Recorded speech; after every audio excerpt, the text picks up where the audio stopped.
I ask you to ask yourself every morning, what am I doing to make a difference for the people of Ukraine today? If we all do that, the world will soon be rid of Russia's tyranny and we'll be able to rebuild a better Ukraine. Спочатку Естонія заявила про те, що може прийняти 2000 біженців, але то виявилося, звичайно, що 2000 чи це за 2 дні, чи за 2 чи за 3 дні вже досягли. Потім щодня було по 2-3 тисячі прибувало. Всі ці 25 років, які я живу в Італії, я пропагую український погляд на світ, українську культуру, зокрема українську літературу, кіно, історію, мистецтво, яка досі, на жаль, є терра інкогніта, Атлантида, яку італійці повинні ще для себе відкрити. Hello and welcome to Ukraine in Flames, a special project by the Ukraine Crisis Media Center and NGO Euro-Atlantic Course. My name is Anton Pechenkin and I am the coordinator of the UCMC Press Center. Please support us with your like and commentaries. If you want to know more, please subscribe to our channel to stay tuned. And today's topic is Ukrainian Diaspora, distant struggle for the historical fatherland. Since the start of Russia's full-scale aggression, Ukrainian diasporas in the whole world have become the powerful global voice of Ukraine. Living thousands of miles from Ukraine, these people do not stay silent. They organize massive rallies in support of Ukraine, go for interviews, influence decision-makers in different countries, advocate for providing Ukraine with weapons and defensive systems, and demand sanctions against Russia. While millions of Ukrainian refugees were forced to flee Ukraine due to the Russian aggression, Ukrainian communities such as Ukrainian World Congress, uniting 20 million Ukrainians in over 60 countries, opened their homes and their hearts to help. The diaspora organizations not only assist millions of displaced Ukrainians and raise funds for humanitarian aid, but also fight on the international front to deal with the world's tiredness of war. Calling for Ukraine's membership in the EU and NATO, demanding anti-Russia sanctions and lobbying for boycotts and embargoes on Russia's economy, they keep drawing attention to Ukraine and calling politicians to stand with Ukraine. So, I'm introducing our first speaker on this topic, Honorable Paul Grod, President of Ukrainian World Congress. For 55 years, the Ukrainian World Congress has united and been the global voice for Ukrainian communities in over 60 countries. We help build strong communities to ensure that we have an influential voice in each country where the 20 million Ukrainians live outside Ukraine. Since the start of Russia's war against Ukraine, we've organized rallies, educated global citizens, and informed decision makers and influencers in state capitals around the world. We've advocated for providing Ukraine with weapons and defensive systems required to protect its people from Russia's murderous invasion. Our communities have opened their homes and assisted the millions of displaced Ukrainians. We have called for Ukraine's membership in the European Union and NATO. We've demanded sanctions, and boycotts, and embargoes on Russia's economy to end the financing of Russia's war machine. We have ensured Ukraine stays on the forefront of public attention through active information campaigns to ensure the world continues to stand with Ukraine. As Russia's brutal invasion of Ukraine expanded, the Ukrainian World Congress launched its Unite with Ukraine campaign. We've raised and delivered close to $24 million in non-lethal protective equipment for the defenders of Ukraine. Our communities in Europe and around the world have welcomed Ukrainian refugees, and Ukrainian communities around the world have raised over $400 million in humanitarian aid for Ukraine. This aid has gone straight to those in need through a well-developed network of credible volunteer organizations in Ukraine. We will continue to raise funds and support Ukraine both during the war and in its reconstruction. Having recently traveled to Kyiv to meet Ukraine's leadership, defenders, and volunteers, I can attest that Ukraine greatly appreciates the work that our global Ukrainian communities have done and are calling on us to do much, much more. When I travel the world doing advocacy for Ukraine, I always engage our Ukrainian communities, and I always feel at home, thanks to the well-organized communities who have maintained a strong Ukrainian identity and love for their homeland for many years, and in some countries, for many generations. It's important that newcomers from Ukraine feel the same way, that when they come to a foreign country where there are Ukrainians, they know that they will find a part of Ukraine there. We must continue to stay united and to stay Ukrainian. Every democratic country in the world will allow you to nurture your Ukrainian identity. For the sake of Ukraine's future, we must ensure that our children are raised to be Ukrainian. Many generations of Ukrainians have fostered a proud sense of Ukrainian identity and love for Ukraine by ensuring their children attend Ukrainian schools and camps, youth and student organizations, Ukrainian churches, Ukrainian cultural and sports clubs, business and professional associations, social services and humanitarian initiatives, and even Ukrainian seniors' residences.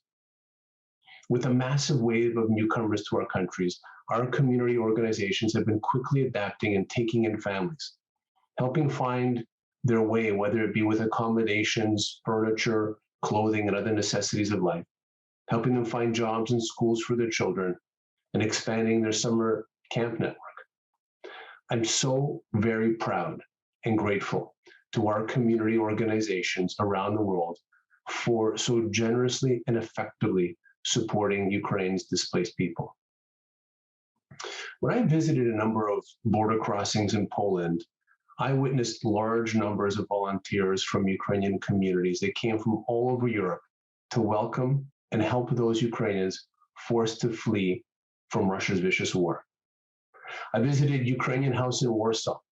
Their volunteers had a database of 10,000 refugees seeking housing and 10,000 people willing to accommodate them in just a few days into the war.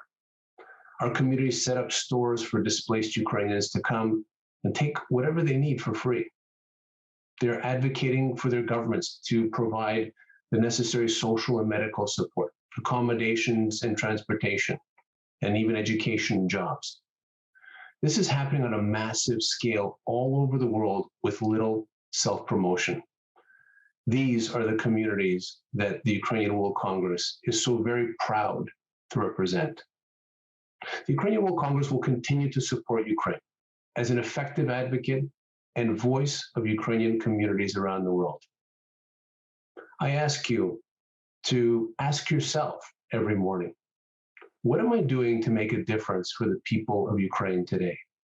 If we all do that, the world will soon be rid of Russia's tyranny and we'll be able to rebuild a better Ukraine. Let us be proud to be Ukrainian, no matter where we live. Slava Ukraini. Now let's go for some ground examples of diaspora activities. Our next speaker is Vira, a leader of the Ukrainian community of Estonia. In her first replic, she generally described the diaspora's activity in this Baltic country, a big friend of Ukraine. Я думаю, що зараз завдання української діаспори у всьому світі в тому, щоб інтерес до України і оця підтримка України не вщухали, не згасали, тому що, безумовно, на такій високій ноті підтримка не може тривати, але вона буде, безумовно, буде йти на спад потихеньку, але наше завдання в тому, щоб підтримувати цей інтерес акціями, роботою своєю в медіа, виступами в медіа, в соціальних мережах. Це повинна бути наша щоденна робота для того, щоб світ не забував про Україну. Зараз йде адвокація вступу, надання Україні статусу кандидата в члени Європейського Союзу, і ми вже навіть не не зверталися до естонських структур, тому що ми знаємо, що вони підтримують всі обома руками підтримують це. Так що, але як робота постійна, має бути зараз робота по підтримці України, щоб Україна залишалася в фокусі уваги світової спільноти. Probably the main task for the diaspora organizations is, of course, the accommodation of millions of Ukrainian refugees, as I already meant. The Estonian government began to get prepared for it in a month before the beginning of invasion and asked the local Ukrainians for help. In result, the scales of assistance appear to be dozens of times bigger than it was planned from the very beginning. Ще напередодні вторгнення естонські урядові структури нав'язали з нами діалог щодо можливого такого розвитку сценарію, що буде дуже багато біженців, і вони просто запросили нас як партнерів і як консультантів у цьому питанні. Ще десь місяць, напевно, до вторгнення ми почали такі консультації з урядовими структурами. І коли почалося все це 24 лютого, це було, звичайно, такий був шок. І, до речі, треба сказати, що 24 лютого якраз День Незалежності Естонії, проголошення незалежності Естонії, тому це буде вже назавжди буде мати це свято такий гіркий присмак як для українців, так і для естонців.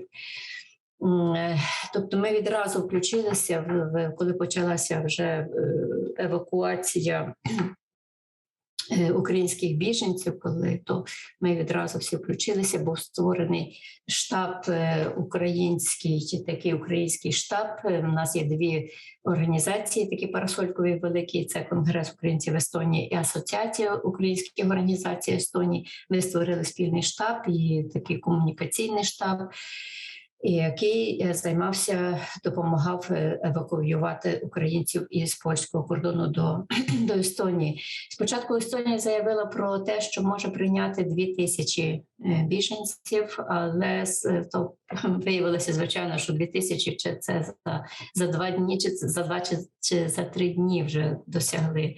Потім щодня було по 2-3 тисячі прибувало до Естонії.